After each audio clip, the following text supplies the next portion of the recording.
All right, for this video, we're going to talk about all the things that you can be doing for your feet that will hopefully prevent you from getting plantar fasciitis. Probably if you found this video, you maybe already have plantar fasciitis, and there is a lot of information on there on what to do for that. And even some of the things I'm showing you for today will probably help you even if you already have it. But something that is so hard to deal with as plantar fasciitis, and obviously just a huge pain. Most people understand this about this condition. I would love if people never got plantar fasciitis. It's something that I've even experienced off and on, where I can feel it coming on a little bit, so I have to adjust some things. But what I've started doing recently is kind of coming up with a foot maintenance program that I feel will give me the best chance of avoiding it, okay? And so I'm gonna go over several things with you today, and these are things I would adopt as a foot maintenance program just in general, but especially to avoid getting plantar fasciitis.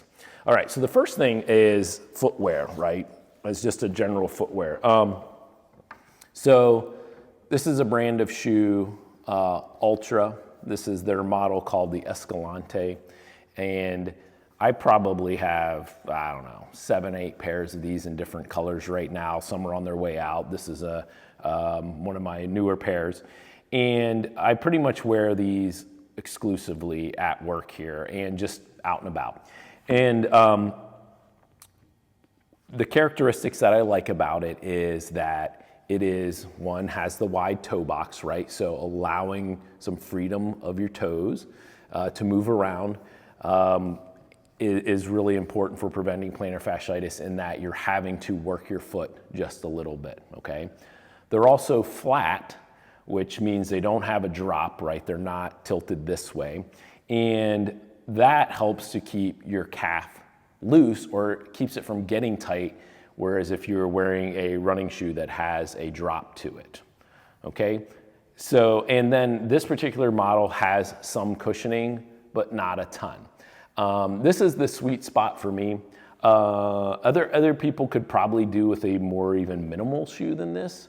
And there's a lot of different brands now of shoes that have these characteristics, flat with a wide toe box. And, but this is a good sweet spot for me. I mean, I'm on my feet 8, 10 hours a day at times, so I wouldn't want to go super minimalist. But this kind of medium amount of padding is perfect for me.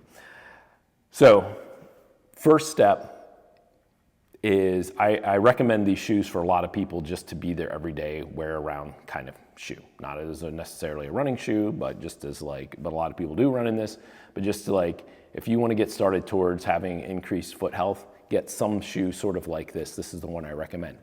As I'm sitting here, I'm thinking of one other tip just as far as socks go. So I also wear this brand of sock, these Belega Hidden Comfort.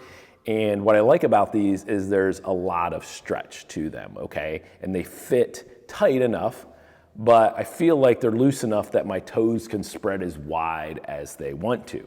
So what's interesting is like cycling socks that I wear, some brands of running socks are more compressive, right? And I notice those socks when I'm wearing these shoes, it's like they're, my foot's all squished together tight with the sock inside this wide toe box shoe, and I'm not really getting the amount of toe movement that I'd like. So all that to say is, if you get a wide toe box shoe, don't wear compressive socks in them, okay? The far end of this is getting the socks that have the individual toe, right? Each toe has a little sock thing for it. So, and those are great too.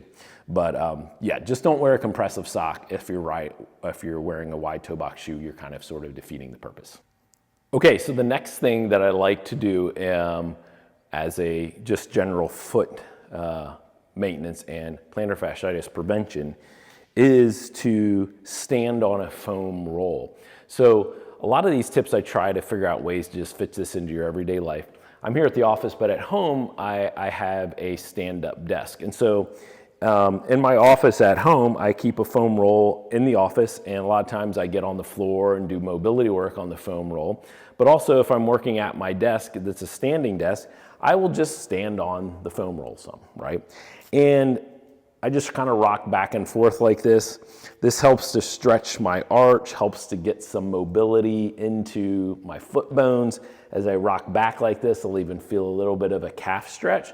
So this is just something that you can do where you don't really even have to think about it too much, right? And just, you know, if spending a couple minutes doing this would be perfect. So, yeah, next tip, get your foam roll out and put it somewhere near where you're standing. This could even be the kitchen, you know, kitchen counter if you want to, and just go ahead and stand on the foam roll and get a little bit of arch stretch, calf stretch, and foot mobility while you're standing. Okay, the next thing I want to talk about is getting a little foot massage ball. This one is called a Rubs, R-U-B-Z, okay?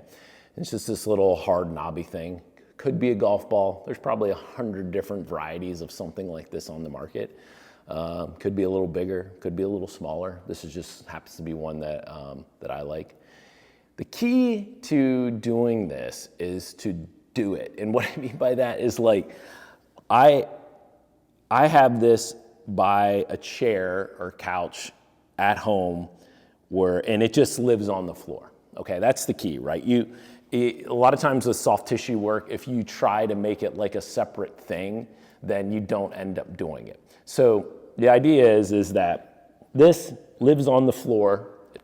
Now, if you have animals, maybe that, you know, a cat or dog wants to play with it, this might be a problem, but you could tuck it under the couch and just pull it out. But the idea is this just sits on the floor, and then what I do is I just, you know, if I'm watching TV or if I'm working on my computer or whatever, I just rest my foot on it and roll around on it a little bit, okay? Now, I might only consciously do this for 10 or 15 seconds at a time. Before then, it's like, oh, I got to answer this email, okay? And then, oh yeah, my foot's on there, I better roll it a little bit, right? And this, to me, is the best way to do this. You just consciously have to be able to make sure you put it somewhere where you will actually do it. And all this does is just bring a little bit of blood flow to the tissues of the foot, a little bit of mobility to the bones by just putting some pressure through it. I like to do it just in sitting. That's all it is, but the key is to actually do it. I think people get these things and don't end up doing it that much, so put it somewhere where you're actually going to do it. That's the key. Okay, so the next one I want to show you is a little bit of a foot strengthening exercise. And what I'm trying to work on here is my flexor hallucis longus, which is a muscle that takes your big toe and flexes it, okay? Takes your big toe and flexes it underneath your foot. And it's also a muscle that needs to be really strong for runners to push off of, to create a nice stiff lever to help push off in the running gait.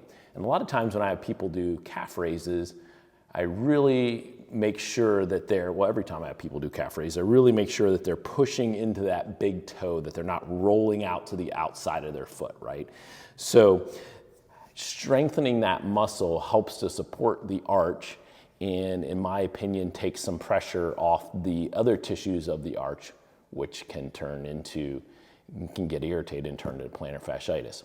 So what I like to do is an isometric for this. And so what I'll do is I'll put my foot here and my other foot up on the box like this.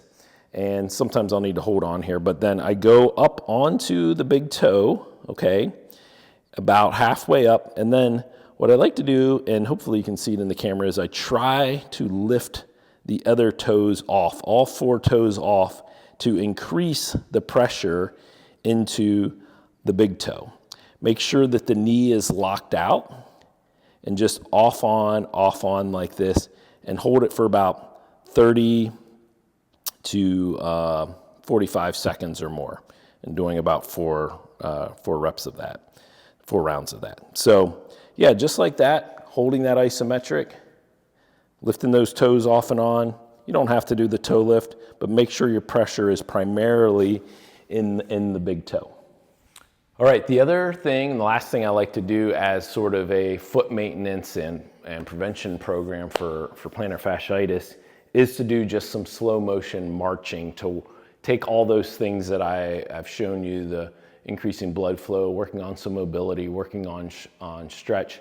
And this just helps me work on balance and feel, it makes me really focus on my feet, okay? And so what you're gonna do is you're going to get into this nice long stride, really think about feeling the pressure in your feet, where you feel it, balancing on one foot. The key to doing this is just doing it nice and slow, putting the foot down. I'm really focusing on how I load it. What are my toes doing? They're trying to work as I go up into that next position to there, just like this. This is the first thing I saw. I saw Chris Johnson, who's a physical therapist who works with a lot of runners. This is one of his exercises. This is where I got it from.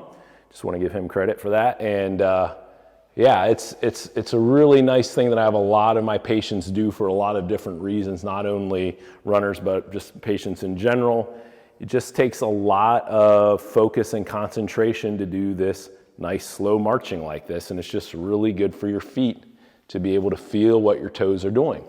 So you might just spend a minute or two doing that a couple times a day, and yeah, it just really helps you be aware of your feet and what they're doing, and I think that's so important, and helps strengthen your foot too. So important for just foot maintenance in general. So yeah, if you're someone who has plantar fasciitis, go ahead and try these. I think they'll help. But if you're someone who's maybe had it in the past, or you're just scared of getting it, or you have just a little bit of it off and on like I do from time to time, then start doing these and it should keep it away.